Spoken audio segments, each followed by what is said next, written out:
Welcome. Thank you for joining me on my presentation about engagement and motivation and its connections to improving literacy. My presentation today, you're going to come away with a couple takeaways. We're first going to talk about the gist and what my research is based off, why I did it, and a couple key things to note before deep diving and digging into common themes I found across my sources. And then I'm going to close out with a teaching tip that hopefully you might be able to incorporate in your classroom in the future. So the gist. I'm going to let you know the questions that directed my research, which were, what is the connection between engagement and motivation in the classroom? And how can motivation and engagement help improve literacy? Prior to teaching at Lake Norman High that I'm at now, I taught at Concord Middle, which was a Title I school. And majority of my students, if not all of them, were at least two or more grade levels behind.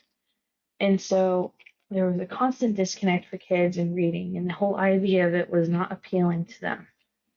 And we were told to have the students complete iReady. And I don't know if you have any history of using that program. It's a very hard program to get upper middle school, eighth graders specifically, to buy in because they'll tell you they've been doing it since elementary school. So all of this has kind of led me to the conclusion that, hey, there's some disconnect between these struggling readers and these methods that we're trying to use to get them to improve. And in my findings, I feel that some of it stems down to motivation and engagement. And so I wanted to look further into how we can connect this motivation and engagement and literacy and bring them all together to help students grow and improve their literacy capabilities.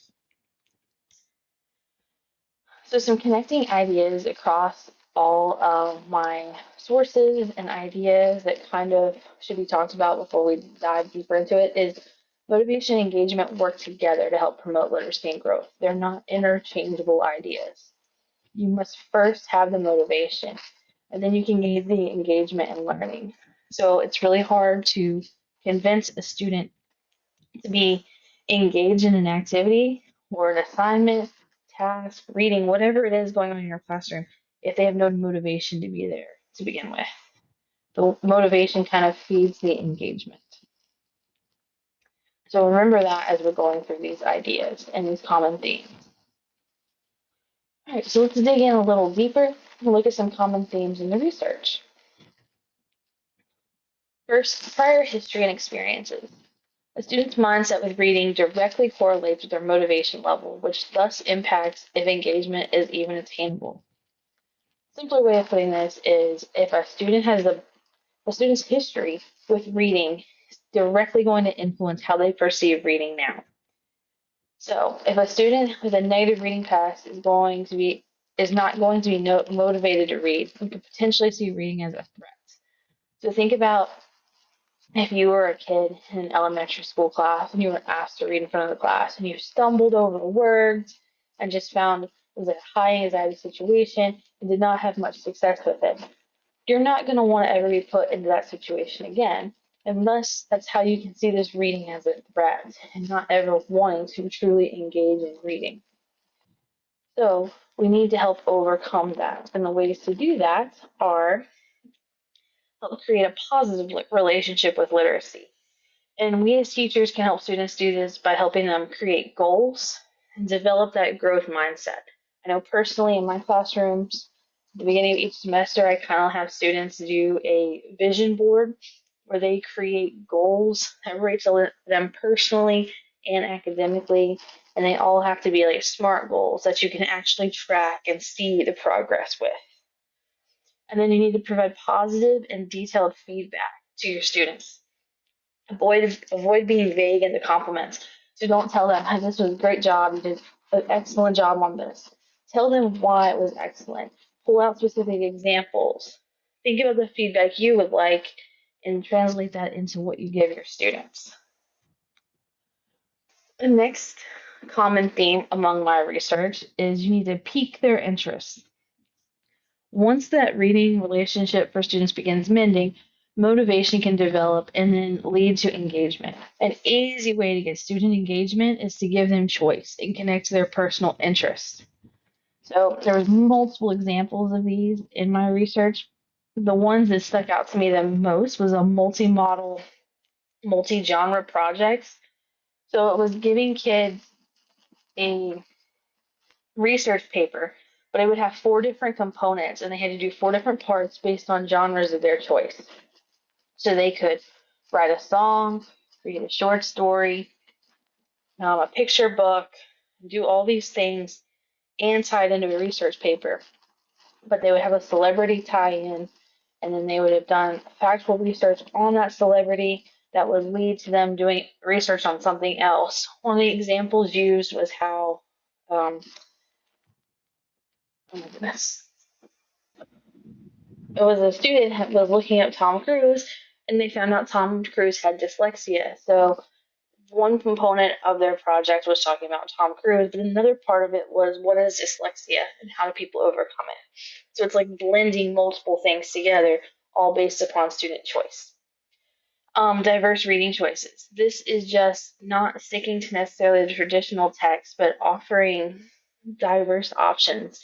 So that way all students in your classroom feel representative. So this includes whether it's based on uh, gender, race, religious beliefs, orientation, all of those things, making sure your students have a variety of reading choices, especially if you give them independent reading, because it's not positive for a student to be given independent reading time, but they can't find any kind of reading that they connect to or that would be of interest to them. And then dialogues via social media. So there was a project done where students were discussing a text, the giver specifically, through Twitter posts. They were tweeting, so they were restricted to how many characters they could use, but they had to make a substantial comment related to whatever open-ended question the teacher posed. And the conversation would build upon itself, and the teacher found that students participated in outside of school hours on the weekends, and they were competing with themselves and with each other to see who would be brought up in class by the teacher the next time they discussed it. So it not only fueled their engagement, but it fueled the teacher's lesson and gave good starting discussion points for in class. Another common theme that was evident in my research was breaking away from traditional text.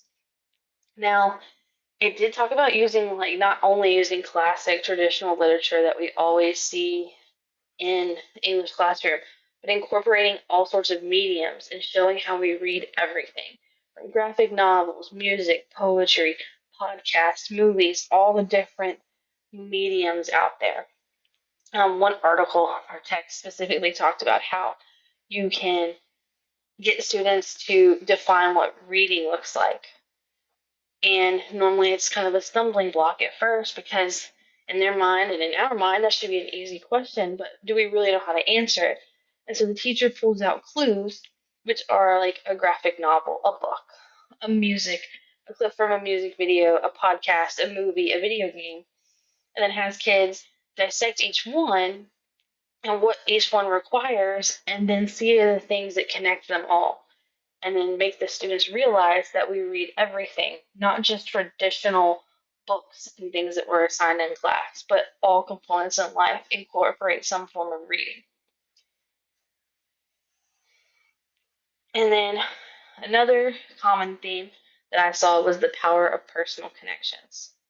So students seeing themselves and making connections with the text. I kind of touched on this earlier, but it helps. You need to incorporate more diverse text, gender, race, orientation, all of those things taken into account. Even if your class is predominantly one specific race or orientation or gender or any of those things, you still incorporate diverse contrasts because it goes back to the concept of literature provides either a window for us to see into someone else's life or a mirror to see ourselves reflected in what we're reading. And so this helps build those connections for people and empower the conversations to have in the classroom, making it a more engaging environment for everyone involved because they can all see some form of connection to one another, to the text, and no one feels excluded. Okay, hopefully I didn't breeze through those themes too fast for you, but you kind of understand where a lot of my research is leading me and the connections it's making. Now, the last thing I want to share with you is a teaching tip, ways to incorporate some of my research into your classroom. So what I'm going to talk to you specifically about is a triptych paper. Now, I was not familiar with this term at all, and so this was a very fascinating idea to me. And so before I even talk about what this kind of paper is, I want to make sure everyone knows what triptych means. So technically, according to dictionary.com, it's a set of 3 associated artistic, literary, or musical works intended to be appreciated together. However, we're trying to apply this to an English classroom. So in this case, we mean blending 3 different genres in one paper together. So the paper will be around a central theme of personal significance. So you will pull in a personal narrative, some literary analysis, and research from an outside source. Here's a better way to look at what all this means. So you have a central topic of interest that pulls all these 3 things together. So the lived experience is the student experience in the form of a personal narrative. And then you have the literary experience, so interpersonal, empathetic connections to the characters. And then externalization, connections to academic concepts through research. So to make this make even more sense, here is an example of what a student actually did in the author of this text class. So they had been reading The Kite Runner, and so they were making character or plot connections, which they did, and then they had experiences or connections from their own life that relate to these same things. And then after they developed this part, they came up with other things that they could research that brings all these things together. And so this allows your students to have all sorts of ideas brewing when they're reading a text. So you would lay out that this is going to be the final expectation with this book when we finish it that you're going to be doing. So as you're reading, try to look for character or plot connections that you can personally relate to, and you would make note of those. And then the student would come up with experience or connections from their own life that have some kind of correlation or similarity to the character or plot. And then they look at all of these things and can come up with a list of things they could research that also connects to all this. So they're allowed to have a personal tie-in, a character or plot connection, and then an opportunity to research more. And what seemed to be great about this idea in the article is that no student's present paper is going to be the same, and that students really got engaged in this because they felt like they had total control of their learning and what they were doing, and they saw the ultimate purpose for it, which is a huge thing. If you can give kids who aren't really engaged in something a true purpose for their reading, and it connects to them in some kind of way, you're going to pull some form of engagement from them. So that is like the overview of the research I've been doing. There are so many great teaching things I could have shared with you, but I felt like that one was one that you might be applicable for just about anybody, no matter what you're teaching, because you can tie it in with any book. I've thought of ways that I could use it with Macbeth and the Great Gatsby books I've just finished teaching in my English 3 and 4 classes. So hopefully you got a little bit out of my presentation, and thank you for your time.